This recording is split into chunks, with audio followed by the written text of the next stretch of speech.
The wind that swept across Silver Bend carried the bite of winter and the dust of cattle trails, slipping under the boards of the old depot and rattling the loose panes of its lamp-lit windows. It was Christmas Eve, yet the station sat hollow and half asleep, the kind of place only drifters and the broken-hearted found themselves on nights when good folks were home by their fires.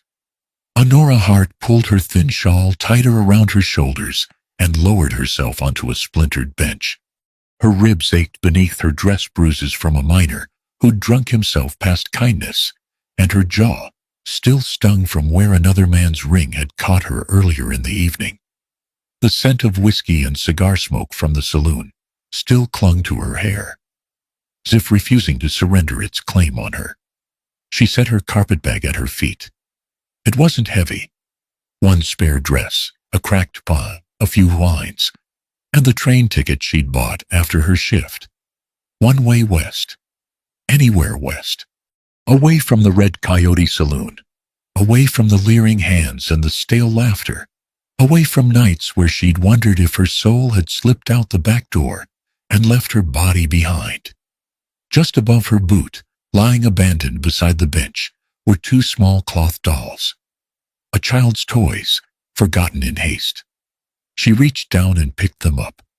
The fabric was rough, but familiar. The button eyes uneven in the way only a loving hand would make them. A lock of yarn hair brushed her thumb. Her throat tightened. Her mama had sewn dolls just like these when Honora was small before sickness swept her away in a matter of nights. Those dolls had been the last soft thing in Honora's childhood, the last proof someone had ever held her with tenderness. Now Mama was long gone, and every scrap of gentleness seemed to have been traded away for a bed in a noisy upstairs room and a life spent pouring drinks for men who mistook cruelty for desire. A train whistle moaned somewhere down the tracks, hollow as a ghost. "Maybe it's better this way," she whispered, thumb tracing the face of the smaller doll. "Maybe starting over is all that's left." The lantern above her flickered, casting her shadow against the wall. She sank deeper into her coat, letting the night swallow her whole. Then a tiny voice, bright as a silver bell. "Daddy, can we bring her home for Christmas?"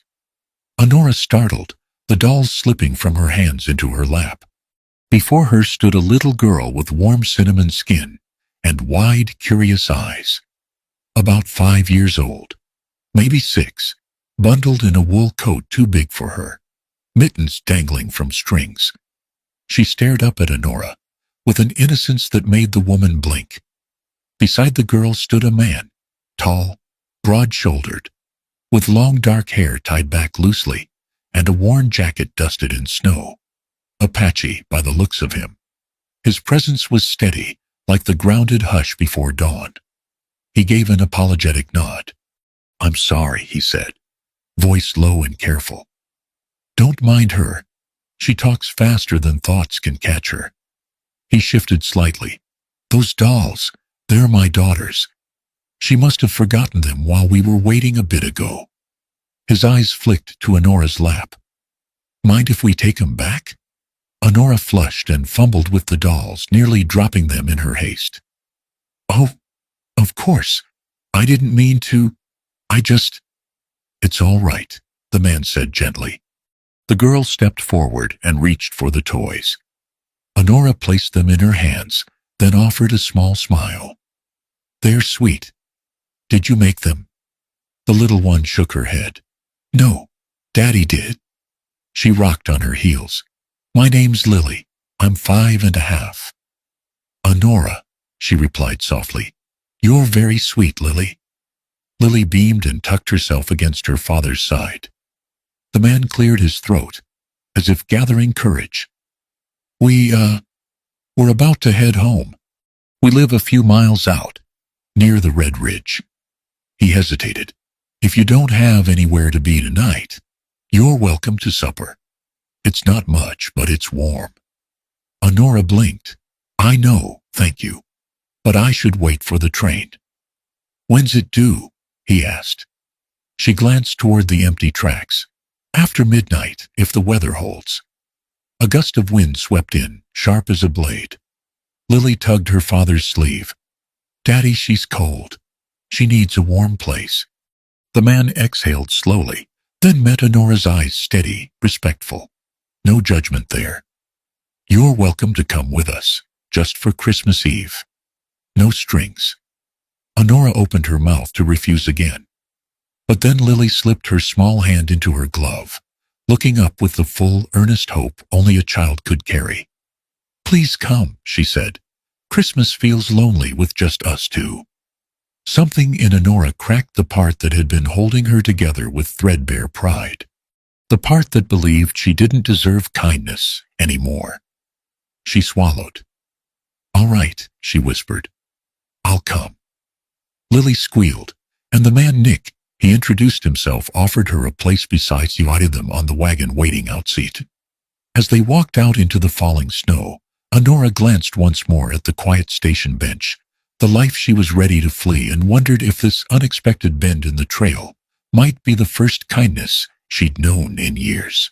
It was the kind of night where the West felt vast, cold, dangerous. But for the first time in a long, long while, she didn't feel entirely alone. The snow thickened as the wagon rattled along the narrow dirt trail, leading away from Silver Bend. The lantern hanging from the side cast a soft gold swing across Nick's profile, carving warm edges along his jaw and cheekbones. He kept the reins loose, mindful of the chestnut mare pulling them up a small rise. Lily sat between them, hugging her dolls to her chest, as though afraid the wind might snatch them away. Honora kept her hands folded in her lap, fingers trembling inside her thin gloves. She wasn't sure if the shaking came from cold, or from the strangeness of this night, going home with strangers, leaving behind the only life she'd known for years. Her gaze drifted